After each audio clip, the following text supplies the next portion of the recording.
Hey athletes, let's talk about why you're going to fizzle out, okay? Why you will, unless you listen to this, okay?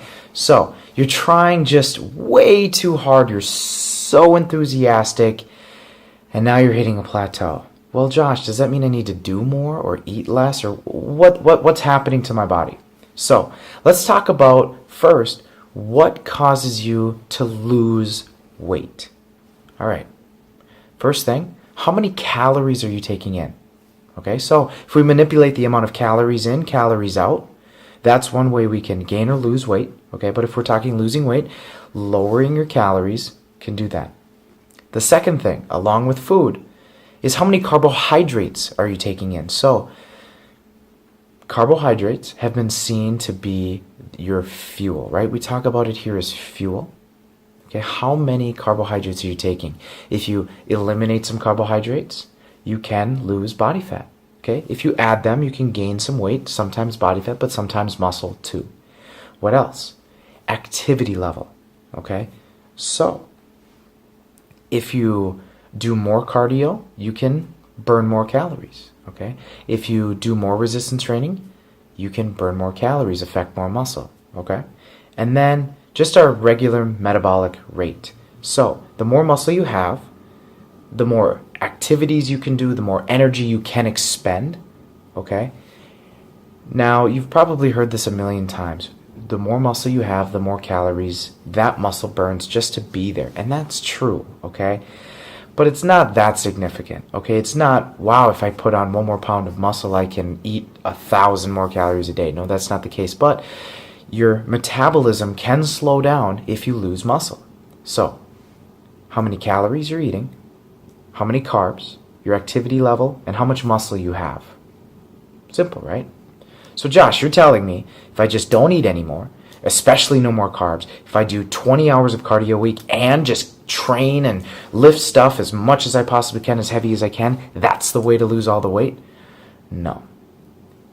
You can get so much out of little. And we talk about this with your resistance training, with your working out. You need to get as much as you can out of the least amount of activity, at the least amount of exercises, focusing in on one set or 3 exercises or something like that. 15 exercises, doing more is not always better. So pick one element and use that one element until you've exhausted your results with that one element. So let's talk calories. Let's say you want to lose 1 pound a week, which is fine, okay? 1 pound, maybe 2, okay? Because if we eliminate our calories too much, our calories in is our fuel, right? Especially if we're talking carbs. So if you limit your calories, don't just drop your carbs because you know it can help you lose weight. That's not what we're talking about, okay? If you're going to eliminate, let's say, 300 calories a day, let's take 100 from your fat, 100 from your carbs, and 100 from your protein, okay? Let's just not take it from your fat. Let's not take it from your carbs or your protein, okay? Do it holistically, okay? And see how your results are. You might get results for a month just eliminating 300 calories. Now, eliminating 300 calories doesn't sound like much, okay? In a week, it's only 2,100 calories. So you may not even lose a whole pound, but unless you want to lose 50 or more pounds, do you really need to lose 2 pounds a week? Okay? Because again, let's say you lose 2 pounds a week. Are you still going to be able to keep your capacity up? Are you still going to be able to keep your activity level high enough to promote change? Or are you going to drop your calories so low that, same with your energy levels, they come down? Well, if your energy levels come down and you can't resistance train or keep that activity up, your metabolism is going to come down. Just the amount of muscle you have goes down. Then what are you going to do? You're going to plateau. Then what? Cut more calories? Come on. Okay, that's just dumb. That's just a vicious circle, and then inevitably you're going to binge and you're just going to put on a bunch of body fat. So, cutting it really slowly. We talk about, especially if you're using our advanced food log, 500 calories a day, that's already a lot, okay? 500 is plenty. So, if you eliminate 500 calories a day, that's 3,500 calories in a week. That's 1 pound of body fat. Now, in only eliminating 500 calories a day, you still can have your activity levels up. So you don't have to have the dreaded, while I cut, I lose my energy too.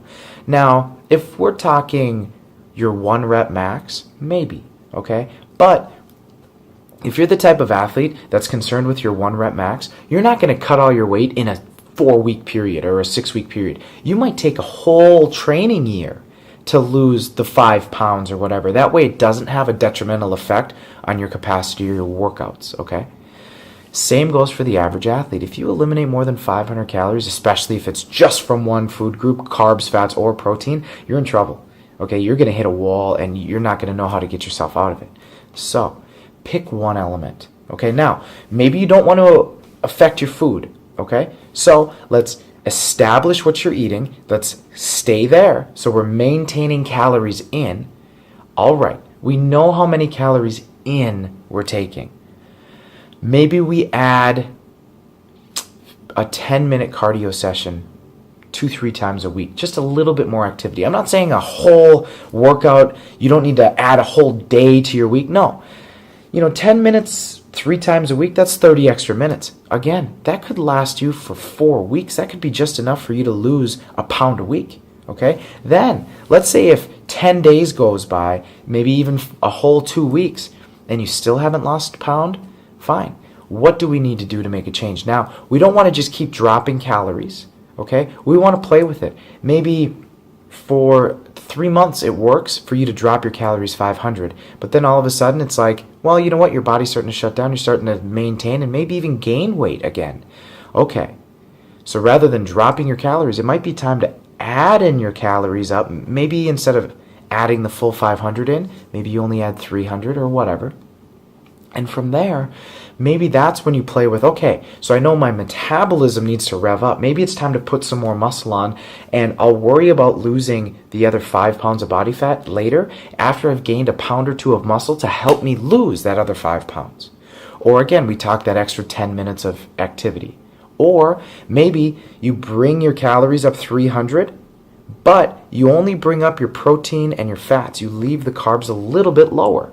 Okay, there you go. You eliminated a few carbs from your diet, okay? Plus the extra 300 calories might make your activity level go up. Maybe what you could do for 8 before, now you can do for 10. So those extra 2 repetitions keep your metabolism up, keep it revved, okay? A lot of you are trying to eliminate too many things too quickly, okay? And that's the problem. You're eliminating your calories, your carbs, you're doing way too much work, and how is your metabolism supposed to deal with that, okay? So again, one thing at a time. As we go in flux, as we do this, again, we want to plan for more than 6 weeks. This isn't a 6-week challenge. This is however long you're going to live, right? If you're 20 years old and you're going to live to 80, it's 60 years, okay? How do I optimize my health for the next 60 years, okay? Trying to get there by tomorrow, that's not the way to go.